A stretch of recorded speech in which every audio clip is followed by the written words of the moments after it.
नमस्कार, स्वागत है आपका हमारी खास पेशकश आईपीओ कॉर्नर पे। मैं हूं विवेक मित्तल। रोज हम बात करते हैं कि किसी कंपनी का आईपीओ आता है, उसके टॉप मैनेजमेंट से बात करते हैं। आज एक खास कंपनी का आईपीओ आ रहा है, यथार्थ हॉस्पिटल। नॉर्थ इंडिया में रहने वाले लोगों को यथार्थ हॉस्पिटल का नाम बखूबी जानते हैं लोग। आज उनके टॉप मैनेजमेंट यानी कि होल टाइम डायरेक्टर हमारे साथ जुड़ रहे हैं। मिस्टर यथार्थ त्यागी जी हैं। यथार्थ जी, हाय, गुड आफ्टरनून सर। यथार्थ जी, पहले मैं आपसे यही जानना चाहूंगा कि जो कंपनी की पूरी जर्नी है उसके बारे में बताएं, फिर हम आईपीओ के डिटेल में जाएंगे।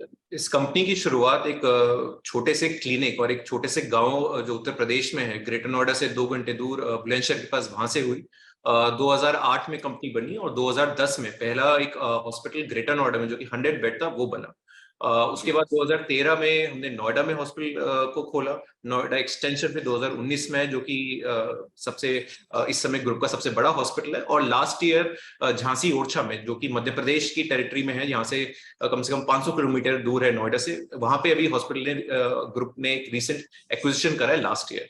तो ओवरऑल इस समय 4 हॉस्पिटल्स, 1405 बेड्स और लगभग 600 के आसपास डॉक्टर्स कंपनी के साथ जुड़े हुए हैं। हमारे 2 हॉस्पिटल्स जो कि नोएडा एक्सटेंशन और ग्रेटर नोएडा है, वो दिल्ली एनसीआर के टॉप 10 लार्जेस्ट प्राइवेट हॉस्पिटल्स में उनका नाम आता है। और अभी तक की फिलहाल ये जर्नी है, और कमिंग ईयर्स में भी कंपनी के जो एग्जिस्टिंग प्लान्स है, फ्यूचर ग्रोथ है, वो भी मैं आपको जल्दी आगे बताऊं। बिल्कुल। मैं जो दर्शक हैं जो इस शो को देख रहे हैं उनको बता दूं कि कंपनी का आईपीओ कल से शुरू हो रहा है। 28 जुलाई तक आईपीओ रहेगा। प्राइस बैंड 285 से 300 रहेगा। सर, इसके बारे में अब मैं आईपीओ के बारे में जानना चाहता हूं कि इसमें कंपनी के प्रमोटर्स की शेयर होल्डिंग कितनी होगी पोस्ट आईपीओ। कितने पार्ट के लिए आप ओएफएस ला रहे हैं या फ्रेश इक्विटी ला रहे हैं? तो टोटल जो कंपनी का जो आईपीओ साइज था वो 807 करोड़ था, जिसमें से प्री आईपीओ में 120 करोड़ ऑलरेडी कंपनी ने 2 हफ्ते पहले रेस कर लिया है। तो जो रिमेनिंग है उसमें से 610 करोड़ का जो प्राइमरी था, उसमें से 120 करोड़ को माइनस कर दे तो प्राइमरी का जो साइज है वो रहेगा, प्लस जो ओएफएस है वो रिमेनिंग अमाउंट रहेगा। कंपनी का जो ओएफएस है वो 3 जो सेलिंग स्टेक होल्डर्स है, विमला त्यागी, प्रेमनयन त्यागी और नीना त्यागी, वो अपने शेयर्स सेल कर रहे हैं। जहां तक प्रमोटर्स की बात है, डॉक्टर अजय, डॉक्टर कपिल, वो अपने शेयर्स नहीं बेच रहे हैं। पोस्ट लिस्टिंग अगर प्रमोटर फैमिली और प्रमोटर ग्रुप की बात करी जाए तो 70% के लगभग फिर भी प्रमोटर होल्डिंग्स में रहेगी। तो हमारा प्लान यही है कि long term skin in the game और लॉन्ग टर्म कंपनी का vision. Sir, generally retail investors का जो कॉन्फिडेंस होता है वो तब बनता है जब कंपनी के प्रमोटर के साथ साथ कुछ बड़े इन्वेस्टर्स भी आ जाते हैं। Can you name some big investors जो कंपनी के साथ ऑलरेडी जुड़ चुके हैं? जो प्री आईपीओ में मैंने जैसे बताया, तो उसमें काफी मार्की इन्वेस्टर्स इंडिया से भी और एफआई जुड़े हैं। अगर मैं बात करूं तो थिंक इन्वेस्टमेंट्स ने इन्वेस्ट करा है, और साथ ही साथ प्लूटस का भी जो वेल्थ मैनेजमेंट फंड है उसने इन्वेस्ट करा है, जो कि गल्फ बेस्ड फंड है। और साथ में ही कार्निलिन कैपिटल को रन करने वाले विकेश खेमानी, जो कि इंडस्ट्री में काफी जाने जाते हैं, उन्होंने और बाकी साथ के साथ इन्वेस्टमेंट उन्होंने अपने 3 एंटिटीज से इस कंपनी में करा है। साथ ही आज हमारा एंकर इन्वेस्टमेंट कंप्लीट हो जाएगा, और मैं चाहूंगा कि कल आपके पास जब लिस्ट आए तो वो आपको देख के काफी खुशी होगी कि जिस तरह के एंकर इन्वेस्टर्स हमसे जुड़ रहे हैं, बोथ एफआईज और डोमेस्टिक और म्यूचुअल फंड्स, तो वो लिस्ट आपके पास शेयर होगी, और मैं कह सकता हूँ कि काफी अच्छी एंकर बुक हमें देखने को मिल सकती है। सर, ये जो आपको आईपीओ की मनी मिलेगी, इसमें जो फ्रेश इक्विटी जो आप रेस कर रहे हैं, उससे जो पैसा मिलेगा, उस पैसे का आप क्या करने वाले हैं?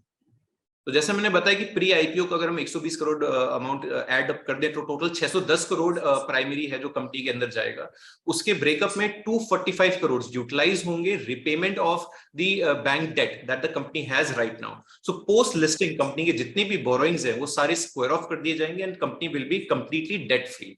इसके अलावा 133 crore will be utilized to buy medical equipments जो कि यूज होंगे एग्जिस्टिंग 4 हॉस्पिटल्स में।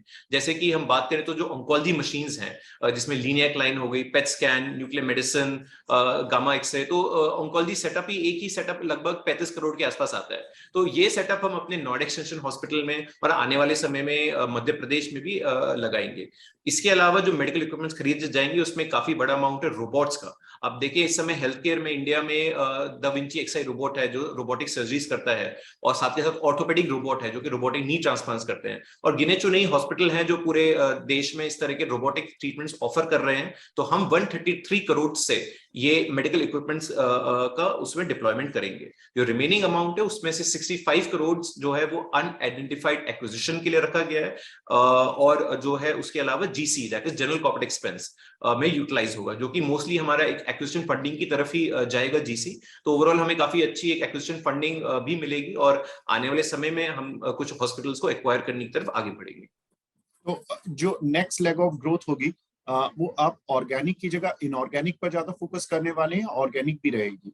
दोनों का बहुत अच्छा मिक्स रहेगा हमारा। तो जो हमारे एग्जिस्टिंग हॉस्पिटल्स हैं, जो greater Noida Noida extension hospitals हैं, उसके जो एडजेसेंट लैंड पार्सल्स हैं, जो बिल्डिंग से मिले हुए लैंड है, वो भी अभी हमने रिसेंटली एक्वायर करी है।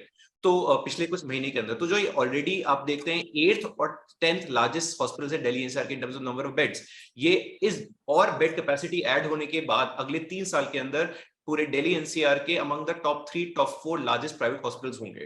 तो ये तो हम ऑर्गेनिक एक्सपेंशन है जो हम करेंगे। इसके अलावा जो इनऑर्गेनिक एक्सपेंशन है जो कि हम एक्विजिशन करेंगे, जिसके लिए हम प्राइमरी मार्केट से फंड रेज कर रहे हैं, वो हम हॉस्पिटल्स एक्वायर करेंगे आसपास के एरियाज में, नॉर्थ इंडिया में, दिल्ली एनसीआर में, पूरे उत्तर प्रदेश में ऑप्शंस आइडेंटिफाई कर रखे हैं, करेंगे हम आने वाले समय में। तो दोनों organic as well as inorganic strategy की तरफ हम आगे बढ़ेंगे। बिल्कुल। सर अभी जो आपकी ऑक्यूपेंसी लेवल है जो जितनी भी हॉस्पिटल्स हैं उनमें किस तरह की चल रही है सर?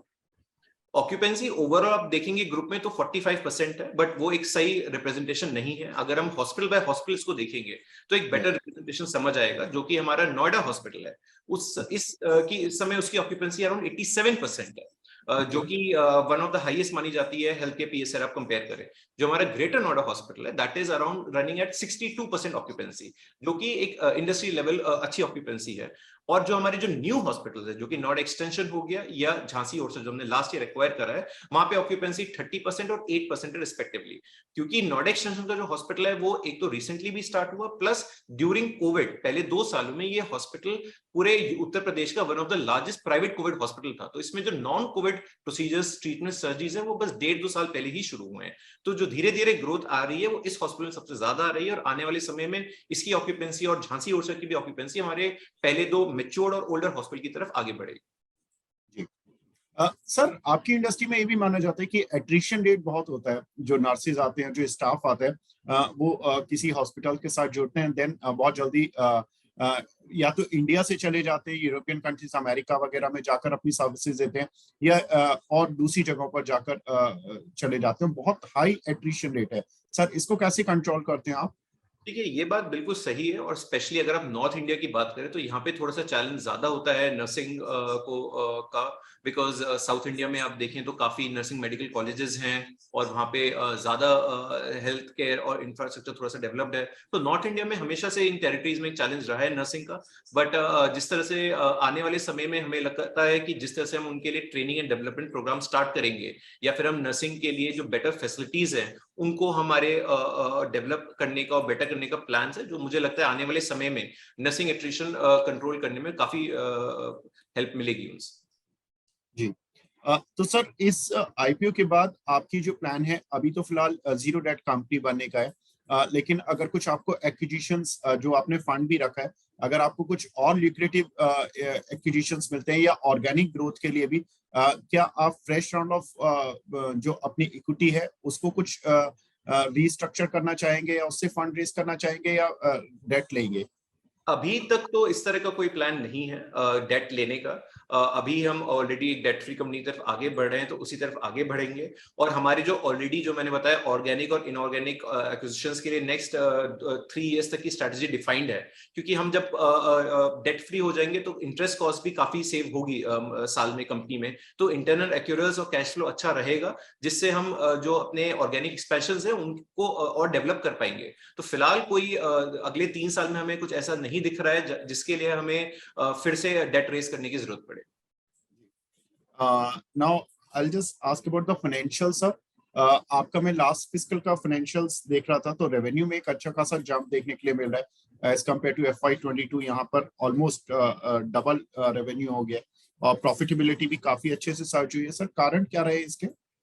देखिए अब इसमें एक और चीज मैं ऐड कर दूं कि ये जो लास्ट फिस्कल था 23 ये कंप्लीटली नॉन कोविड है, तो इसमें कोविड का भी कोई रेवेन्यू नहीं है। Exactly. और 22 में तो कोविड भी था, तो नॉन कोविड खत्म होने के बाद जो एक्स्ट्रा रेवेन्यू था वो भी हमारा ग्रो हुआ नॉन कोविड बेसिस पे। इस ग्रोथ के काफी 2-3 मेजर कारण रहे। एक तो जिस तरह से आपने देखा कि 2018 और 19 में हमारे 2 बड़े बड़े हॉस्पिटल स्टार्ट हुए इस एरिया में, एक 400 बेडेड और एक 450 बेडेड। जैसे ही वो स्टार्ट हुए तो फर्स्ट 2 इयर्स में कोविड आ गया था, तो उनका काफी जो प्रॉपर रैंप अप था वो कोविड में की तरफ रहा। और जैसी नॉन कोविड ऑपरेशन स्टार्ट हुए, जब कोविड खत्म हुआ, तो एक तरह से टेक्निकली जैसे नॉन एक्सटेंशन हॉस्पिटल की बात करें तो उसके लिए फर्स्ट ईयर था नॉन कोविड के लिए, क्योंकि तभी ओपीडी रीस्टार्ट हुई, सारे नॉन कोविड सर्जरी स्टार्ट हुई। तो एक ये न्यू डेवलपमेंट रही जिसकी वजह से इसमें non Covid occupancy day by day बढ़ती गई। उससे काफी, और दूसरी चीज जो कोविड में जो हमारा जो ये जो हॉस्पिटल्स हैं तीनों ही हॉस्पिटल, उनकी रेपुटेशन का बहुत फायदा मिला हमें पोस्ट कोविड भी। ड्यूरिंग कोविड इस तरह का पेशेंट एक्सपीरियंस और इस तरह की बेड कैपेसिटी रही, because we were one of the largest private Covid bed capacity in Delhi NCR. तो हमारा जो कैचमेंट पहले नोएडा, ग्रेट नोएडा और आसपास के गांव का था, कोविड में वो दूर दूर उत्तर प्रदेश से हमारे पास लोग आए, हरियाणा से लोग आए, जो कि पोस्ट कोविड भी आते गए। तो हमारा जो कैचमेंट है पोस्ट कोविड वो काफी एक्सपैंड हो गया और दूर दूर से लोग आउट स्टेशन से, इनफैक्ट मेरठ तक से, बुलंदशहर से, आगरा तक से, बिकॉज कनेक्टिविटी काफी अच्छी है इन शहरों की और हमारे हॉस्पिटल्स की, तो वो आए, तो हमारा कैचमेंट एरिया बढ़ा। एंड थर्ड मेन रीजन जो रहा वो रहा कि हमने कुछ ट्रीटमेंट्स अब स्टार्ट करे जो हम पहले नहीं करते थे, स्पेशली फिस्कल 23 में, जो कि काफी high end ticket size treatments है। For example kidney transplant, we started kidney transplant, we started bone marrow transplant. हमारा ऑन्कोलॉजी का रेवेन्यू काफी बढ़ा, और आने वाले समय पे इन ट्रीटमेंट से जैसे और वॉल्यूम्स बढ़ेगी तो ओवरऑल सस्टेनेबल है, इस तरह के नंबर्स पे ग्रोथ आनी चाहिए।